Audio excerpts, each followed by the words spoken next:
নমস্কার, কায়রো রিহ্যাবে আপনাদের স্বাগত। আমরা অনেক সময় বলি যে আপনারা খালি পায়ে বালির উপরে হাঁটবেন। তাতে কি হয় যে আমাদের পায়ে যে ইন্ট্রিনজিক মাসেল অফ ফুট, পায়ের যে ছোট ছোট মাসেল আছে সেগুলো স্টিমুলেটেড হয়, সেগুলোর মাসেল পাওয়ার বাড়ে। কেন হয়? যে ফ্ল্যাট ফুট। আজকে আমরা আসি ফ্ল্যাট ফুট একটা খুব কমন প্রবলেম।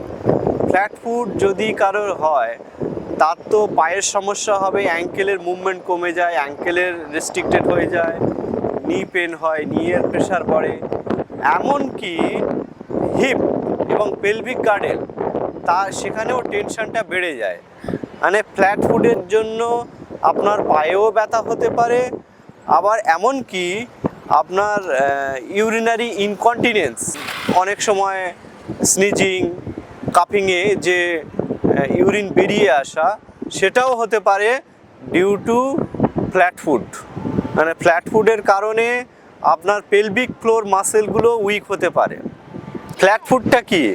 ফ্ল্যাট ফুট হলো আমাদের পায়ের একটা আর্চ থাকে, মিডিয়াল আর্চ।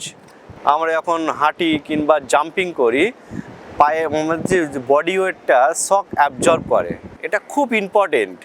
আপনি যদি লাফিয়ে পড়েন কিংবা অনেক দৌড়ন কিংবা জাম্পিং করেন, তাহলে এই যে আর্চটা এটা শক অ্যাবজর্ব করে। সেটার জন্য কি হয়, আপনার অ্যাঙ্কেলে প্রেশার কমে, টেনশন কমে, হাঁটুতে, হিপ, পেলভিক গার্ডেল সেটাও প্রেশারটা কমে যায়। এটা খুব ইম্পর্টেন্ট। ওই জন্য যারা ডিফেন্সের একাডেমিতে জয়েন করে তাদের ফ্ল্যাট ফুটটা দেখা হয়।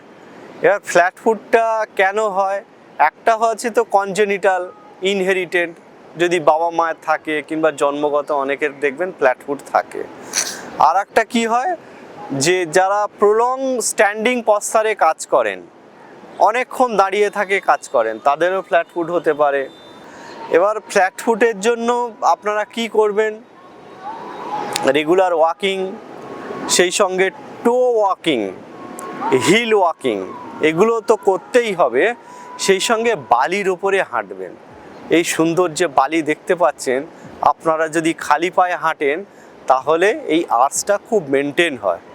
এবার আর্চটার যদি আবার কম বয়সে হয়, মেনলি এটা বেশি বয়সে শুরু হয়, যদি কারোর জন্মগত হয়, কম বয়সে হলে তাদের শু মডিফিকেশান খুব ইম্পর্টেন্ট, মিডিয়াল আর্চটাকে সাপোর্ট দেওয়ার জন্য, যাতে আপনার আর্চটা মেনটেন থাকে, সেটাও খুব ইম্পর্টেন্ট।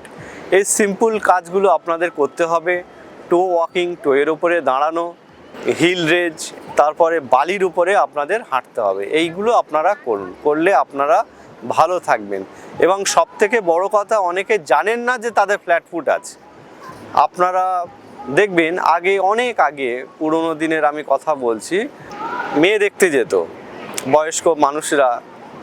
আমরা আমাদের ঠাকুরদার কাছ থেকে শুনেছি যে মেয়ে দেখতে গেলে ওরা কি করতো, জলে পা ডুবিয়ে হাঁটতে বলতো।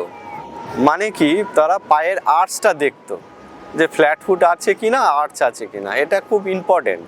সেইটাও দেখতে পারেন যে আপনারা জলে পা দিয়ে দেখবেন যে নর্মালি পুরো পায়ের ওঠে না, মানে একটু গ্যাপ থাকে। আর একটা হচ্ছে ওয়াকিংয়ে পায়ে, খালি পায়ে দাঁড়িয়ে দেখবেন যে মিডিয়াল সাইড, পায়ের ভিতরের অংশটা ফ্লোরে টাচ করছে কিনা, সেগুলো একটু দেখে নেবেন। তারপরে তো আপনারা কনসাল্ট করতে পারেন কারোর সঙ্গে যে ফ্ল্যাট ফুট আছে কিনা, সেইটাও দেখে নেবেন। এই সিম্পল ব্যাপার। Thank you. The Cairo Rehab. Live a pain-free life.